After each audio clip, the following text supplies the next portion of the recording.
Waku Waku Sonic Patrol Car is an amusement ride spin-off released by Sega in Japan in December 1991. The cabinet is a rather stylish cartoon police car. It was one you'd find in places like malls, amusement parks, and such, more so than actual gaming arcades.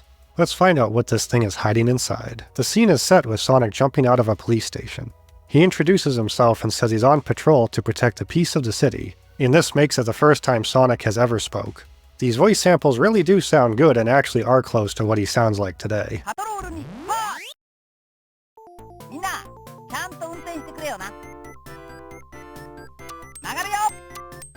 By the way, his voice actor here and in a few other very early arcade games is Takeshi Kuso, who also plays future Trunks in the Dragon Ball series. Super Saiyajin wa Son Gokuさん一人じゃない。ここにもいたということだ。何? As he pulls away, he tells everyone to drive safely. The text on the screen says use controls to move, but does not elaborate further. The car always moves forward, and the pedal on the machine just makes it go a bit faster. The game controls well. An interesting aspect is you can signal when you're going to move and change lanes with the right-hand lever, and this is important to get a higher rank at the end. It makes other cars react, so you can avoid hitting them too. Well, sometimes. Soon Sonic comes to a crosswalk. He announces it's a red light and to stop. The game automatically will cease movement. He says hi to Picky, Pocky, and Flicky,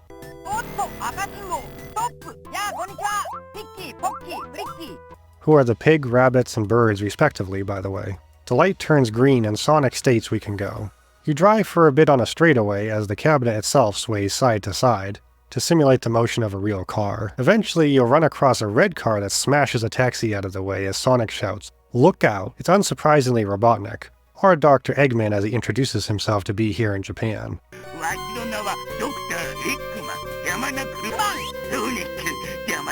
where he was always known by that alias. Apparently, he's just out to crush cars today. Sonic of course tells him to stop, but Eggman responds by throwing some bombs.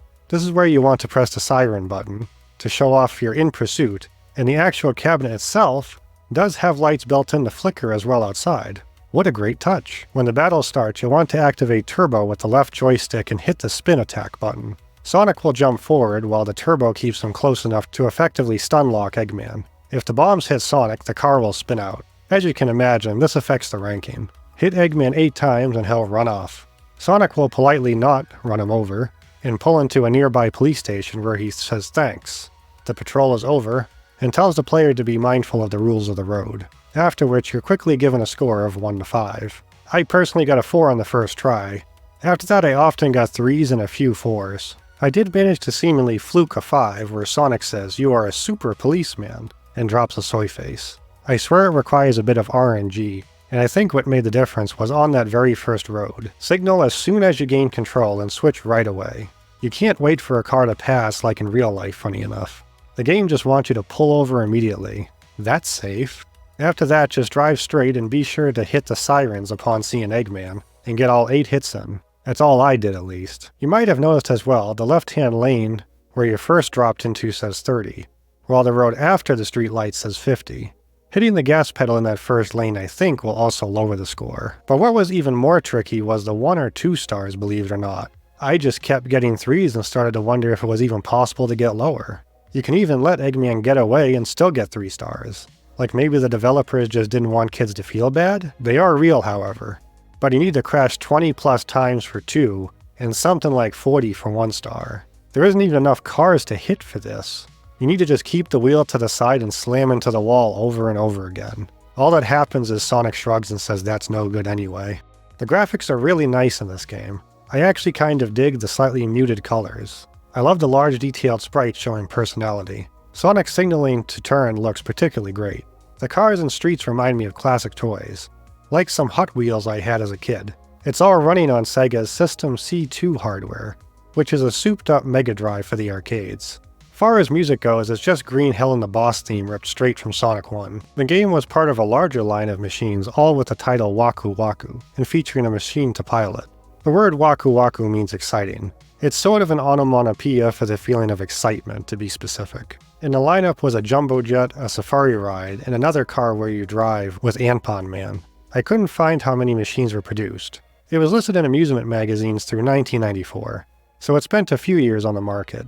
Later entries into the Waku Waku line included a submarine game, and one based on Sony's Tama and Friends series. Although I said at the beginning the game was only released in Japan, you might have noticed some of the ride instructions were in English.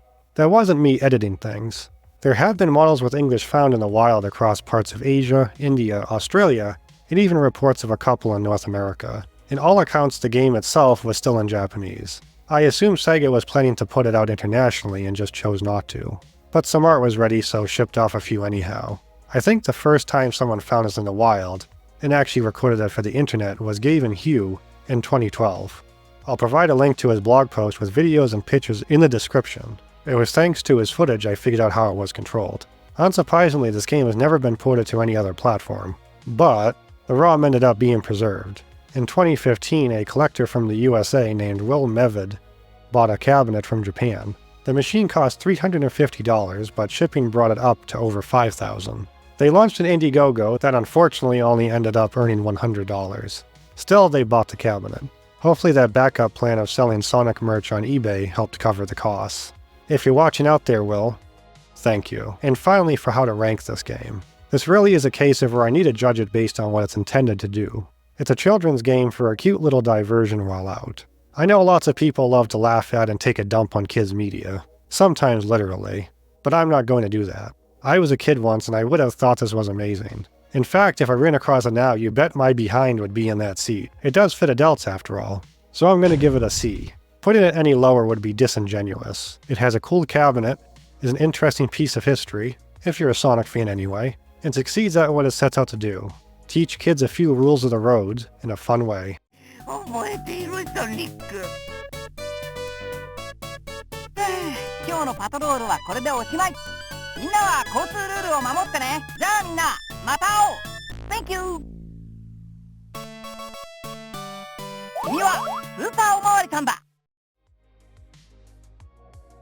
Hey there, thanks for watching. If you enjoyed this video, please consider leaving a like, subscribing for more, dropping a comment, and maybe even ring that bell. It really means a lot. This was an interesting one to research and put together. There's just enough info out there if you want to dig and compile some history, unlike Sonic Eraser. It was also challenging to model that car cabinet. It's for sure the most complex one I've done yet. I also owe a shout out to my Patreon, Shotaholic. You're a one true dude. Thanks for the support. Here's a sneak peek for everyone on what's coming up next. In Act 5 of this Sonic Retrospective series, we'll be taking a look at an unreleased game for the Master System, Sonic's Edusoft.